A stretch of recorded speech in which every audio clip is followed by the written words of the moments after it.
उदाहरण है जहाँ पर चुन कर लोगों की हत्याएं करी गई, और वैसे लोगों की जो सामर्थ्यवान लोग थे, जो ताकतवर लोग थे, जिससे मतलब हमारा समाज कमज़ोर हो, वैसे लोगों की हत्याएं। और दूसरी तरफ कागजों से भी हमें काफ़ी कमज़ोर किया गया। तो ये जो पेड़ को दूसरा तरीका है गर्म पानी डालने वाला उसके जड़ में, कि बाहर से पता न चले कि पेड़ को कोई नुकसान भी हो रहा है और पेड़ नीचे जड़ से ही सूख जाएगा, ये नुकसान है। तो नुकसान दोनों जगह हुआ। और सुरक्षित जहाँ तक रहने की बात है, तो हम सुरक्षित जब तक हम संगठित हैं, हम तब तक सुरक्षित हैं, तब तक हमारा कोई बाल बात नहीं कि हम सुरक्षित तो ना लालू जी के शासनकाल में रहे, ना नीतीश जी के शासनकाल में रहे। एक उदाहरण हम देंगे, जैसे एक पेड़ है और इसको यदि आप नुकसान देना चाहें तो एक व्यक्ति आता है और उस पेड़ की टहनी तोड़ देता है, उसके पत्तियों को तोड़ देता है, उसके फल फूल को तोड़ देता है और तोड़कर वहीं गिरा देता है, तो वो एक नुकसान हुआ। और दूसरा एक शातिर व्यक्ति आता है, वो न उसकी पत्तियों को तोड़ता है, न टहनियों को काटता है, न फल फूल को तोड़ता है, वो उसके जड़ को खोदता है और रोज उसमें गर्म पानी डालता है, वो उसको जड़ से सुखाता है। तो नुकसान तो दोनों हुए। तो जहाँ एक तरफ पत्तियाँ काटी गई, पत्तियाँ तोड़ी गई, टहनी काटी गई, यानी कि जो नरसंहारों का दौर चला वो लालू जी के शासनकाल में रहा, और दूसरे तरफ नीतीश जी के शासनकाल में लोगों की चुन कर हत्याएं हुई। चाहे वो समीर सिंह की बात हम कर लें, चाहे गोपालगंज के कृष्णा शाही की बात कर लें, चाहे नालंदा शेखपुरा में राजू बाबू की बात कर लें, चाहे लक्ष्मण की बात कर लें, चाहे कृष्णा शाही की बात कर लें, या श्री नारायण सिंह की बात कर लें। बोचहां विधानसभा सीट पर होने वाले उपचुनाव को लेकर जिले की राजनीतिक सरगर्मियां काफी तेज हो चुकी हैं।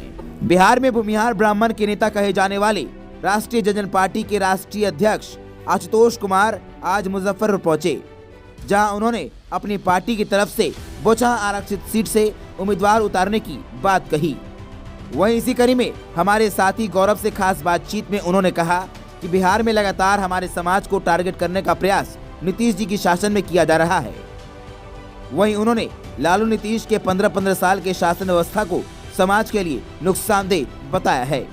देखिए मुजफ्फरपुर नाउ की ये खास रिपोर्ट। मुजफ्फरपुर में आज राष्ट्रीय जनता पार्टी के राष्ट्रीय अध्यक्ष आशुतोष कुमार का आगमन हुआ, और चूंकि बोचहां में ये आए हैं और बोचहां से माना जा रहा है लगभग सूत्रों के हवाले से कि अब ये राजपा पार्टी यहाँ से उम्मीदवार भी देगी। कारण ये है कि दिवंगत मुसाफिर पासवान के निधन के बाद अब चूंकि आरक्षित सीट मानी जाती है और आशुतोष कुमार की पहचान बिहार में कहीं ना कहीं ब्राह्मण भूमिहारों के नेताओं के तौर पर भी जानी जाती है। अब एक आरक्षित सीट से उम्मीदवार उतारिएगा आशुतोष जी, अचानक इतना बदलाव? देखिए, जब पॉलिटिकल पार्टी बनी है तो चाहे सीट कोई भी हो, बिहार में जब 243 विधानसभा में 40 विधानसभा आरक्षित है तो उसको छोड़ा क्यों जाएगा? और वो भी बोचहां जैसे क्षेत्र को क्यों छोड़ा जाएगा? यहाँ लगभग 55,000 से 60,000 के बीच में भूमिहार समाज के वोटर हैं और 22 से 25,000 के आसपास मैथिल ब्राह्मण वोटर हैं, जिनके लिए हम विगत 8 वर्षों से संघर्ष कर रहे हैं, जिनके लिए आवाज़ उठा रहे हैं। उनके बीच से ये डिमांड है, उनके बीच से ये मांग आई है कि हम लोग, चूँकि एक सीट पर उपचुनाव है और बहुत मजबूती के साथ हम लोग आपका साथ देना चाहते हैं, और हम चाहते हैं कि इस बार जो उपचुनाव बोचहां में है तो अब बोचहां का प्रतिनिधित्व राष्ट्रीय जनता पार्टी करे, आपके विधायक करें। तो हम लोग यहाँ से मजबूत उम्मीदवार इस बार। आज आप मुजफ्फरपुर आए, प्रेस कॉन्फ्रेंस की, दो पहलू पर आपने जोर दिया। दोनों पहलू था कहीं ना कहीं, एक पहलू था शराब के खिलाफ मत निषेध में, दूसरा आपने कहा एक चीज़ और कहा है कि भाई मेयर जो बिहार में मेयर जो डायरेक्ट जनता चुनेंगे उस पर भी अब हम लोग इस पर ध्यान देंगे। इसके पीछे की क्या वजह है? हाँ, देखिए, नगर निकाय चुनाव में अब तक क्या होता था कि वार्ड को लोग वोट देते थे और वो मेयर चुनते थे, लेकिन कई राज्यों में जैसे झारखंड में ही डायरेक्ट मेयर का चुनाव, तो अब यहाँ भी डायरेक्ट मेयर का चुनाव डिप्टी मेयर का होगा। उसके बाद नगर परिषद और नगर पंचायतों में भी अध्यक्ष उपाध्यक्ष का भी चुनाव सीधे होगा। तो ये अच्छा है। लोग चुने कि मेयर कौन बनेगा, वार्ड क्यों चुनेंगे? वार्ड तो पैसा लेकर बिक जाते हैं और वो किसी भ्रष्ट आदमी को ही मेयर बना देते हैं। यहाँ लोग चुने कि मेयर कौन बनेगा, तो ये अच्छा है। और इस पर हम लोगों ने विचार किया है कि बिहार के तमाम नगर निकाय चुनाव में, नगर परिषद में, नगर पंचायतों में हम लोग वार्ड के साथ साथ mayor, deputy mayor chairman, deputy chairman सीटों पर हम लोग मजबूती से अपना उम्मीदवार उतारेंगे। कुछ दिन पहले आप एक गांधी मैदान में रैली किए थे, कहीं ना कहीं कहे तो अपने समाज को, लोगों को आपने जुटाया था और सरकार को एक मैसेज दिया था कि अभी भी हम लोग जगे हुए हैं। इसी से एक सवाल कनेक्ट करेंगे। 15 साल लालू जी की व्यवस्था और 16 साल नीतीश जी की व्यवस्था, क्या लगता है कि समाज आपका जो व्यक्तिगत समाज है, कहाँ किस में ज़्यादा सुरक्षित महसूस? देखिए, हम सुरक्षित तो ना लालू जी के शासनकाल में रहे, ना नीतीश जी के शासनकाल में रहे। एक उदाहरण हम देंगे, जैसे एक पेड़ है और इसको यदि आप नुकसान देना चाहते हैं तो एक व्यक्ति आता है और उस पेड़ की टहनी तोड़ देता है, उसके पत्तियों को तोड़ देता है, उसके फल फूल को तोड़ देता है और तोड़कर वहीं गिरा देता है, तो वो एक नुकसान हुआ। और दूसरा एक शातिर व्यक्ति आता है, वो न उसकी पत्तियों को तोड़ता है, न टहनियों को काटता है, न फल फूल को तोड़ता है, वो उसके जड़ को खोदता है और रोज़ उसमें गर्म पानी डालता है, वो उसको जड़ से सुखाता है, तो नुकसान तो दोनों हुआ। तो जहाँ एक तरफ पत्तियाँ काटी गई, पत्तियाँ तोड़ी गई, टहनी काटी गई, यानी कि वो जो नरसंहारों का दौर चला वो लालू जी के शासनकाल में रहा, और दूसरे तरफ नीतीश जी के शासनकाल में लोगों की चुन चुन कर हत्याएं हुई। चाहे वो समीर सिंह की बात हम कर लें, चाहे गोपालगंज के कृष्णा शाही की बात कर लें, चाहे नालंदा शेखपुरा में राजू बाबू की बात कर लें, चाहे नरसिंह की बात कर लें, चाहे कृष्णा शाही की बात कर लें, या श्री नारायण सिंह की बात कर लें, या रुपेश सिंह की बात कर लें, पप्पू देव की बात कर लें। कितने ऐसे उदाहरण हैं, सैकड़ों उदाहरण हैं जहाँ पर चुन चुन कर लोगों की हत्याएं करी गई। और वैसे लोगों की जो सामर्थ्यवान लोग थे, जो ताकतवर लोग थे, जिससे मतलब हमारा समाज कमज़ोर हो, वैसे लोगों की हत्याएं की। और दूसरी तरफ कागजों से भी हमें काफ़ी कमज़ोर किया गया। तो ये जो पेड़ को दूसरा तरीका है गर्म पानी डालने वाला उसके जड़ में, कि बाहर से पता न चले कि पेड़ को कोई नुकसान भी हो रहा है और पेड़ नीचे जड़ से ही सूख जाएगा, ये नुकसान नीतीश कुमार जी ने किया। तो नुकसान दोनों जगह हुआ। और सुरक्षित जहाँ तक रहने की बात है, तो हम सुरक्षित जब तक हम संगठित हैं, हम तब तक सुरक्षित हैं, तब तक हमारा कोई बाल बाका नहीं। समाज को जो आगे ले जाने का बात करें, आरजेडी कुछ दिन 2-4 दिन पहले की बात है, एमएलसी चुनाव अब फरवरी मार्च में होने वाला है। आरजेडी ने 5 ऐसे उम्मीदवार खड़ा किए हैं जो आपके समाज है, उसमें कि मुजफ्फरपुर की। ये तो अच्छी बात है। कहीं ना कहीं लेकिन आपको एक उम्मीद है कि भाई दूसरे पार्टी भी अब आपके समाज के लोग खोज रहे हैं, इसकी क्या वजह है? ये तो अच्छी बात है, और ये हमने कहा कि जब तक आप संगठित हैं तब तक आप ताकतवर हैं। 2019 से पहले तो राजद की तरफ से कभी इस तरह का पहल नहीं किया गया।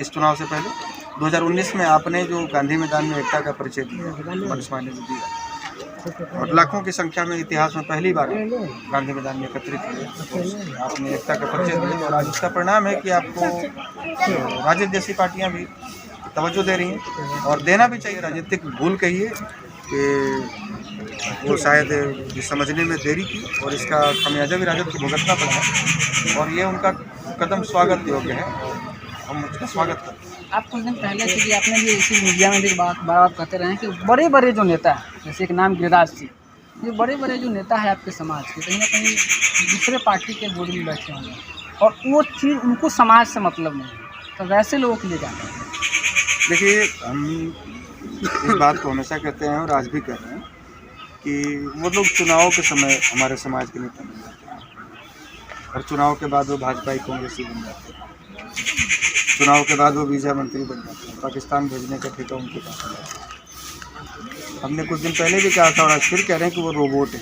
वो इंसान थोड़ी है, वो नेता नहीं है, वो रोबोट है। जो बटन अमित शाह जी दबाएंगे, जो बटन नरेंद्र मोदी जी दबाएंगे, बस उतना ही काम करेंगे। जितना कदम चलने को बोलेंगे, जितना बोलने को बोलेंगे, बस उतना ही करेंगे। इससे ज़्यादा उनकी हैसियत नहीं, वो कुछ कर नहीं सकते और उनसे कुछ उम्मीद भी नहीं कर सकते। कुछ दिन पहले पप्पू देव की मौत हुई, आप लोगों ने कहा कि हत्या हुई। पप्पू देव के बॉडी पे दाग, क्या आप कहते हैं कि मौत है या हत्या है? ये तो पूरे प्रकरण पर मिट्टी डाल दिया गया था, और पप्पू देव को जब सौगरी में रखा गया था तो किसी और नाम से रखा गया था। अच्छा। और सुबह जब रात में उनकी हत्या कर दी गई, पीट कर, सुबह 6 बजे मुझे जानकारी मिली मेरे पास, क्योंकि मैं रात में 12 बजे के बाद मोबाइल साइलेंट करता हूँ, और सुबह 6 बजे से फिर हमारी घंटी बजनी शुरू हो जाती है। तो 12 बजे से 6 बजे का सोने का समय होता है। 6 बजे जब मैंने देखा तो उस पर करीब 10-12 कॉल आए, अलग अलग जगह से, सहरसा और कोसी रीजन से ही, सुपौल से।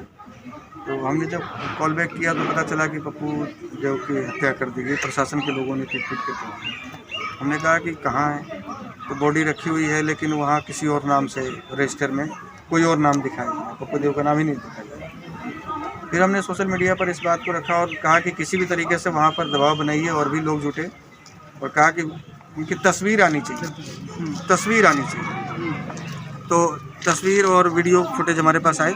उसके बाद जब उसको सार्वजनिक किया गया तो लाखों लोगों ने सोशल मीडिया पर उसको डाला और उसी का परिणाम हुआ कि ये मामला थोड़ा प्रकाश में भी आया, नहीं तो इस मामले को तो पूरी तरीके से दबा दिया गया। और ये उसके बाद उनके घर पर जाकर हमने अपने सोशल मीडिया के माध्यम से भी, लाइव के माध्यम से बॉडी खोलकर पूरा जहाँ जहाँ भी नाखून उखाड़ने का जो था, सर पर जो चोट का निशान था, शरीर पर जो लाठियों के निशान थे, वो सारा निशान हमने दिखाया था। और ये तो निश्चित रूप से हत्या है और सरकार के इशारे पर की गई हत्या है। और इतना बड़ा मामला होने के बाद भी देखिए आज भी सहरसा के एसपी, कई एसपीओं का तबादला हुआ लेकिन उनका तबादला नहीं हुआ। बिहार गृह विभाग की भी हैसियत नहीं है, गृह सचिव की भी हैसियत नहीं है कि उनका तबादला कर सके, डीजीपी की हैसियत नहीं है कि उन पर उंगली उठा सके, ये कोई सवाल कर सके कि आप आशुतोष कुमार कारण क्या देखते हैं?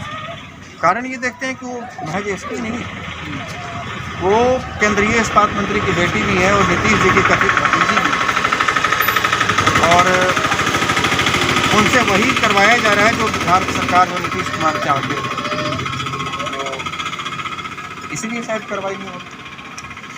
क्योंकि बिहार में वैसे आपके जो स्पेशली समाज से वो है, क्योंकि उन्होंने एक रणवीर सेना का गठन किया थे आपके भुवनेश्वर मुखिया, और दूसरा अब एक नया नाम आता है आशुतोष कुमार का। इसलिए आप पूरे समाज को गोलबंद करने इस चीज़ को आशुतोष कुमार कब तक सींचेंगे और कहाँ तक लगता है कि आगे चल के इस चीज़ में आप सार्थक हो पाएंगे? देखिए दोनों अलग अलग चीज़, उस समय की मांग थी, रणवीर सेना जी की बात की, क्रिया के विपरीत प्रतिक्रिया।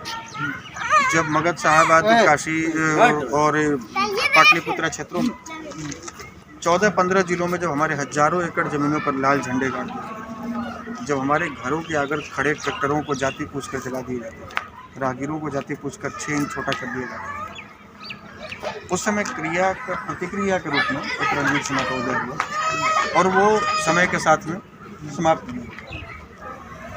वो काम रणवीर सेना ने वो काम किया जो आज केंद्र सरकार और राज्य सरकार नहीं कर पा रही।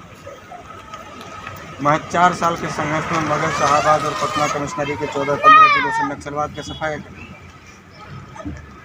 और आज जो है, आज वो 90 वाला दौर नहीं, उस समय दौर था लोगों के पास इंटरनेट और मोबाइल तो छोड़ दीजिए, कलर टीवी तक नहीं थी। रेडियो पर लोग समाचार सुनते थे, डिश टीवी भी नहीं था, ब्लैक एंड वाइट टीवी और रेडियो पर लोग दूरदर्शन के समाचार सुनते थे। आज तो इंटरनेट का ज़माना है, आज वो हथियार और रणवीर सेना का समय नहीं था। आज लोकतांत्रिक तरीके से अपनी संख्या बनती है और आपको अपनी बात मनवानी होगी, अपना अधिकार छीनना होगा, आज उसका समय है।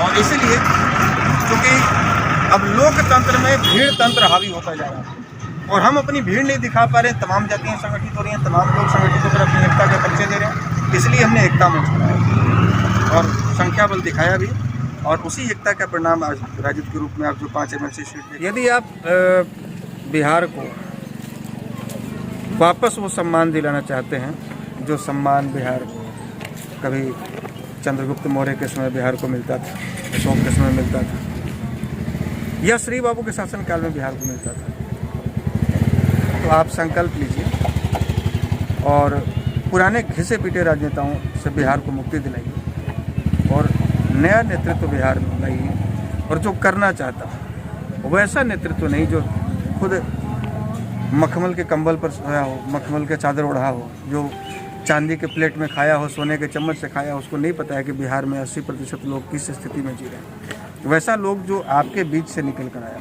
जो संघर्ष करना चाह रहा हो, उसको मौका दीजिए।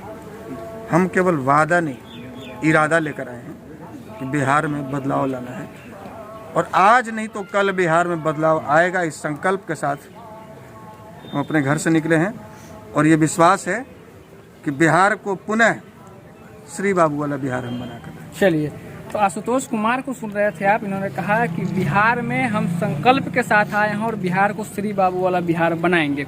बातचीत कैसा लगा कमेंट बॉक्स में जरूर बताइएगा। और चूंकि बोचहां से इन्होंने उम्मीदवारी दिया है, इसलिए खास बातचीत करना जरूरी था। चूंकि बोचहां से ही माना जा रहा है कि भाजपा और वीआईपी पार्टी दोनों में कहीं ना कहीं टूट की दरकिनार है। चूंकि भाजपा के मुजफ्फरपुर सांसद अजय निषाद ने भी बात कही कि अब यहाँ से सीट भाजपा चुनाव लड़ेगी और वीआईपी के तीनों जो विधायक है वो हमारे संपर्क में। अब देखना दिलचस्प होगा कि यहाँ पे राष्ट्रीय जनजन पार्टी की उम्मीदवारी और भाजपा और वीआईपी में छिटातीनी के बाद क्या यहाँ का रिजल्ट हो पाता है। कैमरे के पीछे सहयोगी और गौरव के साथ मुजफ्फरपुर नाऊ आप देख रहे हैं।